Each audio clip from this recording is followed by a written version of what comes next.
Anyways, I'm back. I'm back in Boston, baby. A lot of bees there. Alliteration. Pass Blue Ribbon. Remember Cajun Man? Adam Sandler. Weekend Update. Back in the day when I was young. I'm back here in Boston, and this is my first Christmas as a dad. It's pretty exciting.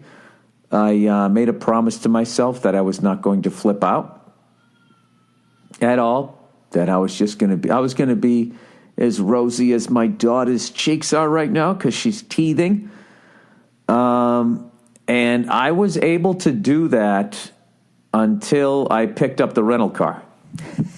I lost my shit twice, maybe 3 times.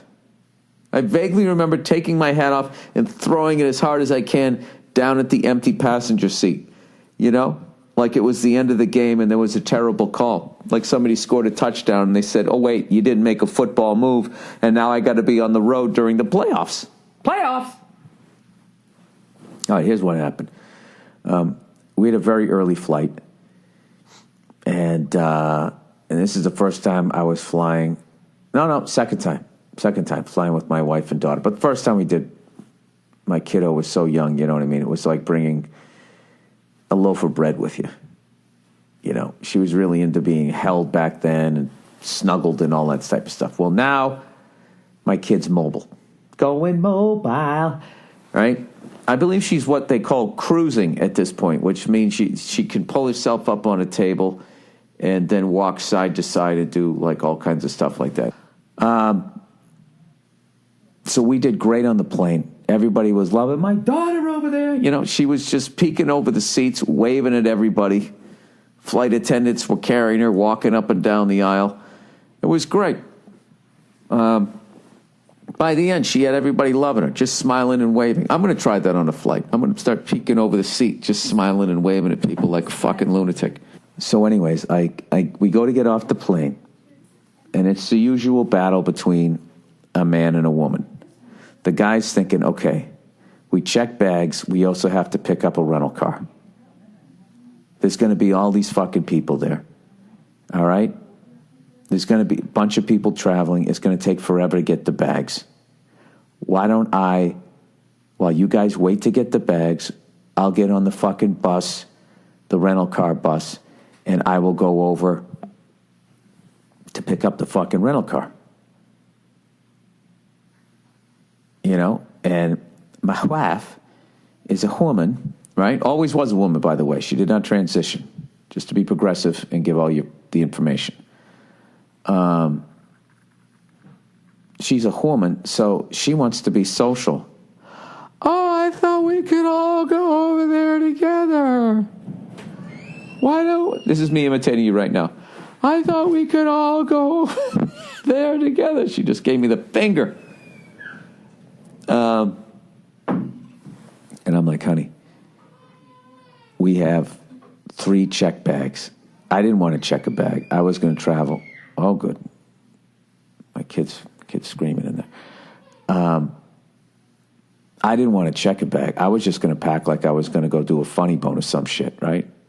A couple pairs of pants, a couple of headliner shirts, sweatpants, and a T-shirt, right? But she's just like, what if we go out to eat? What if we get some Christmas gifts and we need space? Could you just please bring a giant bag? So I took out my fucking bag that, you know, I didn't even use the last time I went to Europe because I finally learned how to fucking pack. So we had 3 of those fucking things.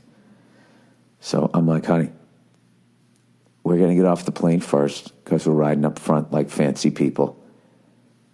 We're going to stand down there for a good 15, 20 minutes while the rest of the people file down. And then we'll stand there for another 5 minutes before the belt turns on. And then after the belt turns on and everybody's excited, it's just going to shut off. And then everybody's going to be like, what the fuck? And then another belt, 2 belts over, is going to turn on. Okay? And some smarty pants is going to figure out that that's actually where our flight is. Except he's not going to tell anybody because he's a selfish cunt. And he's going to stand over there, and then gradually people will start noticing faces from their flight, 2 belts over, getting bags, not telling everybody so they can get out in the taxi line before anybody else. Then there's going to be a stampede of fucking people. This is basically what's going to happen. And this is the reason why I don't check a bag. Okay? But in loyalty and dedication to you, in our little family unit, I chose to do that. So all of this shit's going to be going down.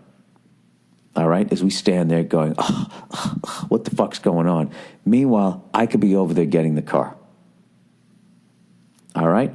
And then I could get the car, and just as the belt starts, I could already be driving back, smiling, waving, beep, beep.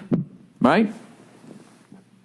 I like picking up my car, toot, toot, beep, beep. So much to my surprise, she goes, oh, okay. And I'm like, yes. Right? So I don't know if you guys have ever been to Boston, but I don't know what this fucking city has against signage. They have plenty of signs, but none really tell you where to go. They're all sort of vague.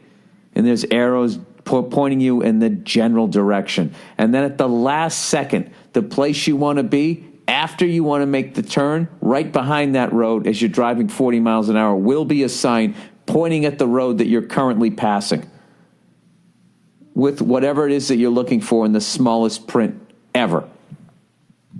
So I get on the bus. I walk out, the bus is right there. I'm like, bam. All right? I have my fucking, I got my confirmation number and everything. I see some dad coming out. His family all gets on the bus. He has 2 carry-ons in a child seat. Where's the wife? She's with the kids. She carried the kids on, the ones that can walk with their own power, and they go and sit down. So this poor bastard runs back to the curb to get the child seat. All these fucking assholes on the bus are just staring at the guy. It's like, people, we're all in the same team here. We can't go until this poor bastard, gets all this shit on the bus. How about you help out, right? Everybody's standing there. So the guy comes fucking running over. He's got the stupid chair, the child seat thing. So I just reach out and he hands it to me, right?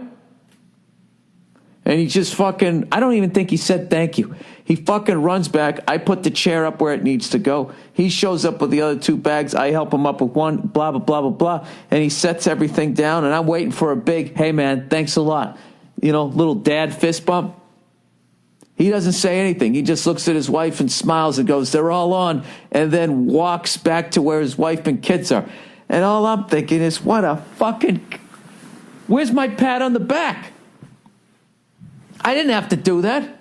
Didn't say a fucking word. So then immediately in my head, I'm like, oh, this cunt, he's got a fucking management position, doesn't he? He's got an expense account. Like he'd be on the fucking rental car bus. I was just like, you know what? Fuck this guy. This guy's somebody's boss. And he's a douche. I shouldn't have done that, right? Whatever. So the bus is pulling up. It's fucking jam-packed with people, and I'm doing a fucking head count, right? We go by the blue line. A third of the bus gets off. And all I'm thinking is, fuck. I recently just switched over to Hertz because budget has their head up their ass. So all I'm thinking is, I got to get off this fucking bus. And I got to be part of that first third, so I'm not standing in the line. Because my wife is probably, God knows now that I'm over here, is probably getting the bags. And she's going to be like, see, it wasn't that. See, I was actually right. See? So anyways, the bus doors open. I'm the second person off the bus. It's one of those buses that's dragging another bus. That's how big it is. And I shamelessly, with my backpack, sprint past everybody. Sprint. 49 years old. All right? Sprinting. Fucking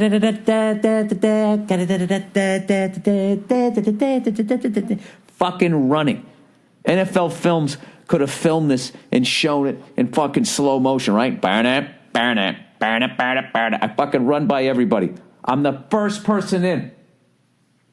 There's one person in line at Hertz, and he's already being helped. And I fucking run all the way up, and I'm right fucking there.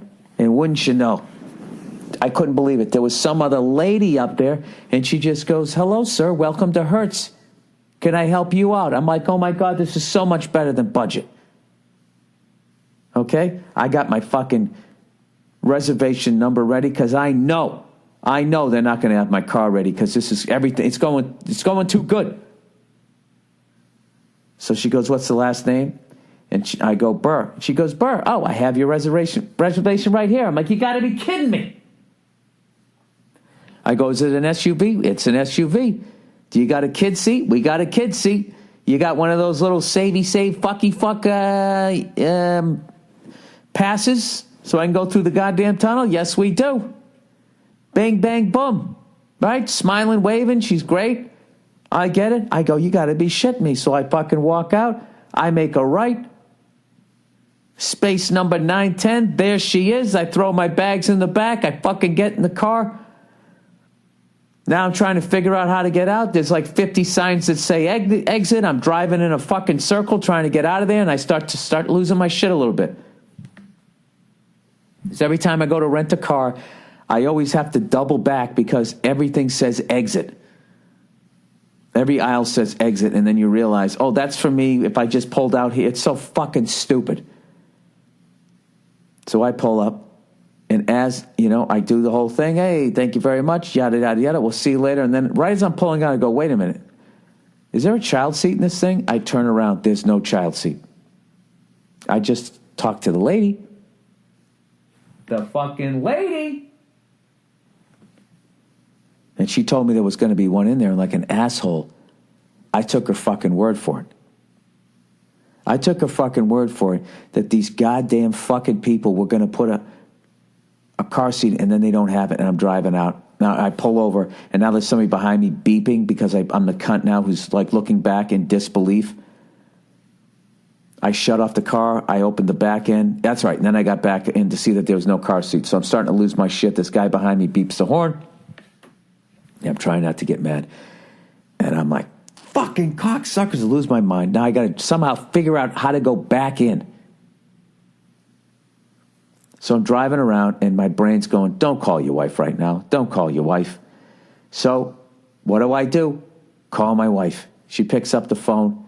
I go, Nia, these fucking assholes forgot to put a car seat in here. She goes, oh, well, we're here. We have the bags, but they lost my mom's bag. And all of a sudden it's turning into planes, trains, and automobiles. This nice, smooth trip. My kid was great.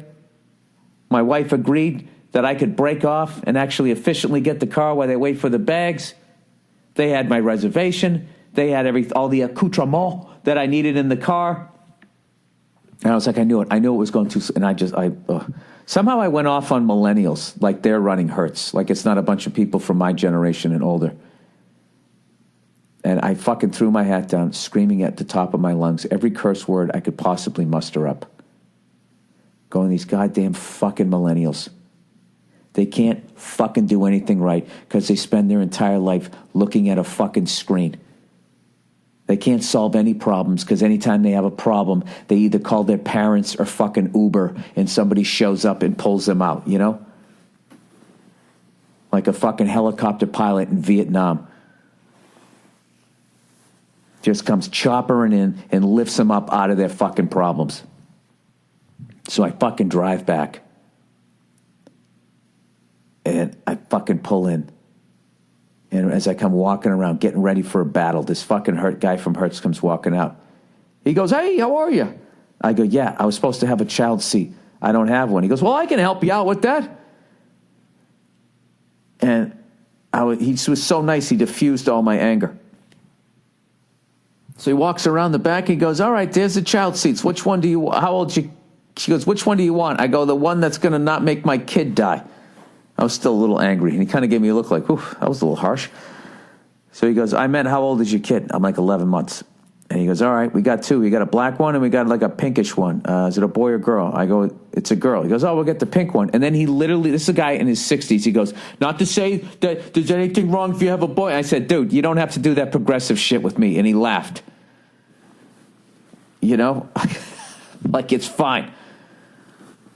Not to say if you wanted to raise your kid gender neutral or if your kid was already transitioning in 11 months, started doing all that shit. Covering his tracks like he was fucking running for office. So I'm like, oh my God, this guy's great. As always, I flipped out. I'm a fucking asshole. I should have looked. All I had to do was look. And if I looked, I could have just met this guy. It would have been fine. Right? So he gives me the seat. And I go, all right, how do I get this in there? He goes, legally, I'm not allowed to put that seat in or tell you how to do it for legal purposes. And he promptly turns and walks away. And he's walking away. I'm like, so that's it? You just going to walk away? And he doesn't say a fucking word. Guy smiley. I know he heard me. Just turned and walked away, and that was it. And I was like, oh, so this is why the child seat wasn't in there. Because they're not going to put it in there. Even though they know how to put it in there.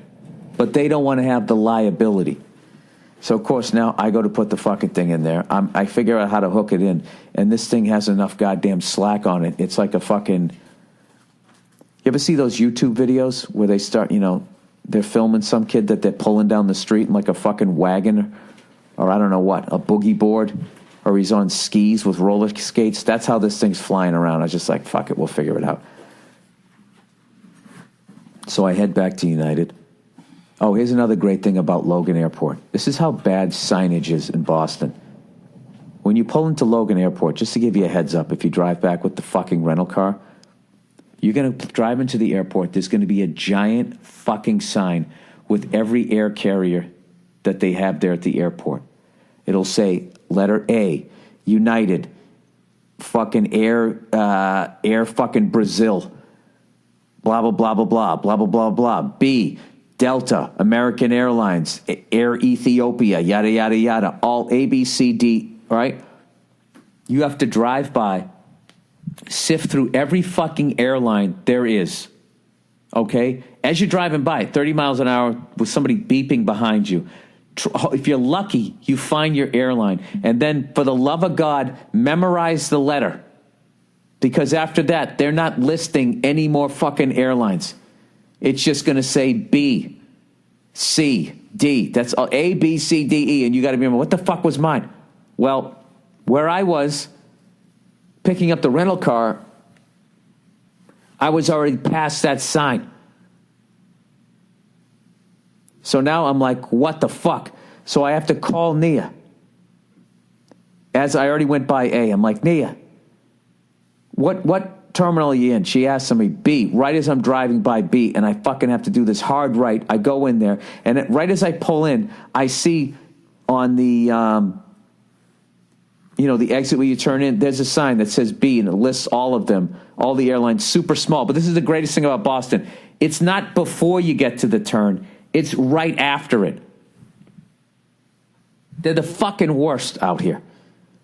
So we pull in, and, and of course it takes me another 3 phone calls once I'm in B to figure out where the hell my wife is. We then fill up the fucking car. There's not enough fucking room because they gave us like a mid-size SUV. I mean, actually, thank God my mother-in-law's bag didn't come because we wouldn't have had the fucking room anyways. It ended up being on the next flight and she got it. So thank God for that. So, but now I'm thinking like when we go back to the airport, I have to put somebody in a fucking cab with their bag. And then I get on. So I've already lost my shit. I lost it twice. All right. Once calling up Nia. I guess that's once. And then I lost my shit yelling about millennials for whatever reason, as if they're already running Hertz. My apologies to millennials. Okay. You guys, you're just like hipsters. Okay. You're getting way more shit than you deserve. You're not all bad. All right. So and then I yelled at the fucking car seat guy. Who now I don't believe his mood. I think it was all just a tactic. Hey, how are you? Absolutely. Here's your kid's seat. Go fuck yourself. That was his vibe. Legally, go fuck yourself. So, anyways, I finally find where my laugh is. We bring all the bags out. We stick everything in. And then I go to get on the Ted Williams Tunnel, which it really should have been in an episode of the Dukes of Hazzard. If they reboot the Dukes of Hazzard, as they're rebooting every fucking show, the amount of a fuck over that the Big Dig was. The fucking Ted Williams Tunnel starts off, it's 4 lanes across. Like, wow, this is great. Then it goes down to 3. Then it goes down to 2. Who builds a fucking 2-lane fucking tunnel in the last 20, 30 years? Who the fuck has done that? Like, the entire Big Dig it's like 2 fucking lanes that goes down to 1 lane. Or it's 3 down. The whole fucking thing, it's just everybody merging underground. It is absolutely fucking hellish traffic. And all I could picture was all the people that scammed it, living in giant houses with their own fucking helicopter, flying over all of it, not giving a shit. Which I'm sure is not true, but in my head, that all makes sense. So I ended up missing my turn when I came out of the tunnel because, I'm in the tunnel, my GPS didn't work. And so you actually get on the Mass Pike, and their signage is so bad, there's actually an exit you can get off with all this signage on how to make a U-turn to drive back to the fucking exit that they know that you missed. But they pocketed all the money for all the signage they should have fucking had to just have one fucking sign, which is the U-turn to send you back in. Which is why everybody in Boston is so goddamn funny. Because they do shit like that, laugh about it, and pocket the money. And then everybody else is having an absolute shit fit, flipping out, saying hilarious stuff about millennials or God knows what. I think I finally figured it out, where they go, why are there so many fucking funny comedians that come out of Boston? I would say because of the lack of signage. It just keeps you in this planes, trains, and automobile mode 12 months out of the fucking year. Everybody in Boston, you know how they know how to get to work? Not because of the signs, because they memorized it. Everybody's going on fucking memory out here. It's certainly not the fucking signs. All right, I think I've made my goddamn point.